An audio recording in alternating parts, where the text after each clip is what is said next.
Hello everyone and welcome back to another video of Chronicle Codes. Today we're going to be going over the roadmap to your front-end web development path.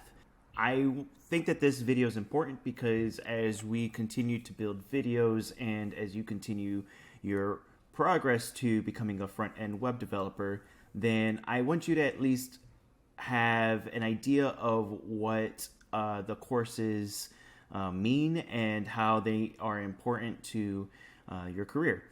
I'm excited to show this video today because we're actually going to be doing some live coding. So if you just want to skip ahead to the live coding session, go ahead and click on the chapter below that starts with HTML. A front-end web developer is somebody who is responsible for implementing visual elements that a user sees and interacts within a web application. So what does that mean? That really means that you are building the website that people look at. You're not really messing so much with data. You're not really doing so much with search engine optimization. You're not really doing any content writing. You're not doing any design. You're really just building things out on a screen. Now, with that being said, it's very important that you do have a good knowledge of other skills that we'll be covering, and a lot of employers will be requiring that you have those skill sets. If you are interested in learning more about this roadmap and want to continue and advance as a developer, then please do me a favor and click the subscribe button down below and click the like button. That really helps the channel grow. It lets YouTube know that you enjoy our content, and most importantly, you will be notified of any upcoming releases to this channel. So after this course, you'll be able to do the following. We're going to be able to start building your GitHub portfolio. We're going to be able to start building basic websites, create mobile websites, create email campaigns, create basic animations through JavaScript, handle basic data through JavaScript, optimize websites for search engines, learn resources to continue your education, and you're going to be able to start applying for jobs. If you're curious of what kind of jobs you can apply for after this course, then there's a few that I listed here. Now, granted, the salaries that you'll see are on a national average, so depending on where you live, might be higher, might be lower.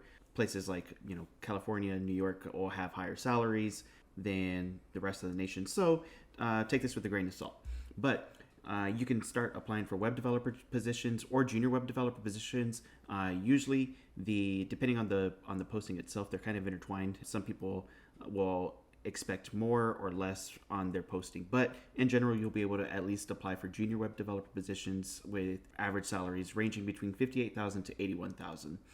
You'll be able to apply for an SEO specialist, and that we'll talk more in our later videos. But if you just are curious on helping people getting found on the internet, then maybe this is something that you'd be interested in.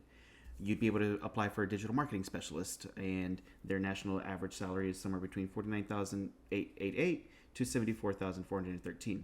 You'd be able to apply for webmaster, and webmaster is somebody that typically will have a little bit more skills involved, and they're kind of somebody that can handle a lot of tasks and be able to handle a lot of assignments. So if you're getting the concepts down in here, then you can definitely get into a webmaster, and you'll be able to do freelance work. And I can't tell you how important it is. You can really expedite the level of experience that you have through freelance work. If you just think about it, everybody knows somebody that is in need of a website.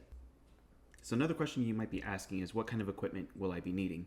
And in this course, we really aren't going to be doing anything that requires a lot. And there's often a misnomer that people need to have really fancy equipment to be a developer. And honestly, my equipment is pretty old. I have a MacBook that I bought back in 2012, and I have a computer that I built about 7 years ago, and I do some of my best work on these machines. So really the application that we're going to be using that requires the most resources is going to be Visual Studio Code. At least in this course, though, this is going to be the one that requires the most. So you'll see that really it's only recommended that you have a processor of 1.6 gigahertz, 1 gigabyte RAM. This is like just something that almost every computer is equipped with. So if you think that you'll be needing to spend a lot of money to buy equipment, hold off for now. Wait until you finish this course, and then you'll have a better understanding of whether you want to go into front end or whether you go into design, whether you want to go into back end. And again, I'll have a video to go over the equipment for different fields, but for this session, just use what you have. So if we look at the roadmap, then we're really looking at 6 courses. And the idea is that once you finish these 6 courses, you will be able to start applying with confidence for your first job. These 6 courses contain courses over Git, HTML, CSS, JavaScript, SEO, and deployment. And I urge you to take the courses in this order. So if we look at the first course, we're going to be going over Git. Git is something that tracks and saves your work. And this course is going to get you started on building your GitHub profile. You're also going to learn some basic commands on GitHub. And the reason I want you to get started on this is because Git and GitHub really is the equivalent to like a LinkedIn profile for developers. The sooner we get started on your GitHub profile, then the sooner you'll be able to start showing your future employer where you're at in your development process. GitHub really is something that is incredible for being able to show off any kind of projects that you've worked on, and your employer will be able to have a good understanding of what skills you have. So if we were to look at, for instance, my personal one, then this is something that I usually would send off to an employer, and I also would be able to have, and I'll go over into more details of all the terminology, repositories, and whatnot. But these are basically projects that I've all worked with, and so if I were to have, if I were to show somebody, I have experience with React, I can send them a link to my GitHub with specific links to different projects, and then I can direct somebody to very specific skill sets that were required for this project. And so the sooner that we get you started on Git, then the sooner you'll be able to start building up your own. So the second thing that we're going to be covering is HTML. HTML is going to give you a solid understanding of how websites are structured, and you're going to learn it so you can build your own website or web application. And so a quick example is if we go over the W3 schools and go to the HTML section, then you'll see that all of these tags are building up a structure over here. And what's nice about W3 schools is that you can do things on the fly. So if I were to do like another H2 tag,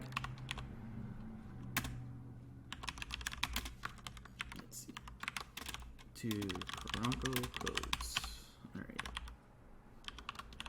And then I were to click run. It's going to go ahead and compile it, and it's going to show me things over here. There's a bunch of different tags that we can use to build out the website, and we're going to cover all the basic tags that you're going to be needing to learn, and at least resources so you can continue your learning as you become a front-end web developer.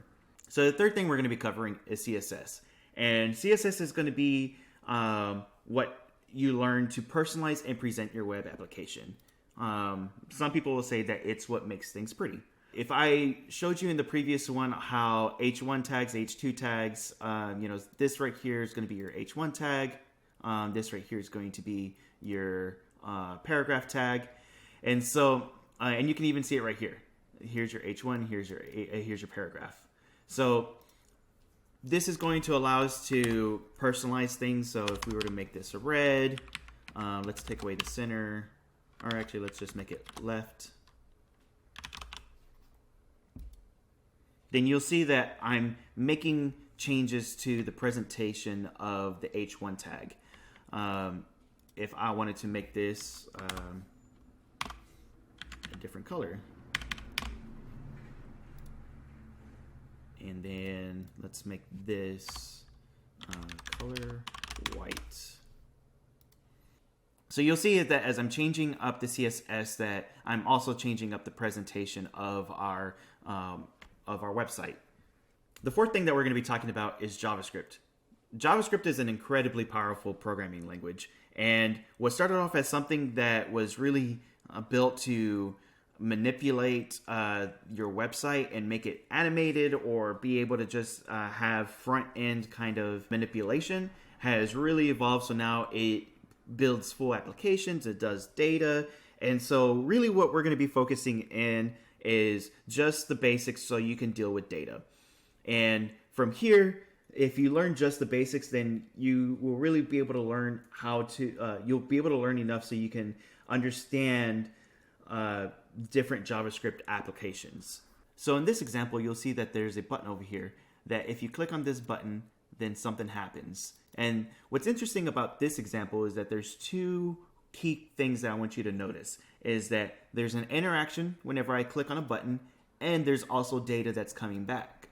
So that's what we're going to be learning inside of our basic JavaScript course, is how we can manipulate data, how we can grab data, and basically how we can display things through JavaScript. The fifth thing that we're going to be talking about is SEO. SEO stands for search engine optimization. And the reason why that's so important is because everybody wants to get found on the internet. And so it's important that after you build a web application, that you're able to have your website be found on the internet. In some instances, some people don't want to be found on the internet. Some people don't want their application to be public. They want to be able to have it hidden. And so either way, what I mean by search engine optimization, if I were to just say, hotels, let's say top 100 hotels of all time, then all of these results that are coming back are through search engine optimization. You'll see that there's descriptions that, let's see, right here, you'll see that there's a description: the Ritz-Carlton Bali is a luxury resort, and there's a title that's up here. So we're going to be going over the basics of search engine optimization and how to manipulate the data that comes back inside your search engine. So the last thing that we're going to be talking about is deployment.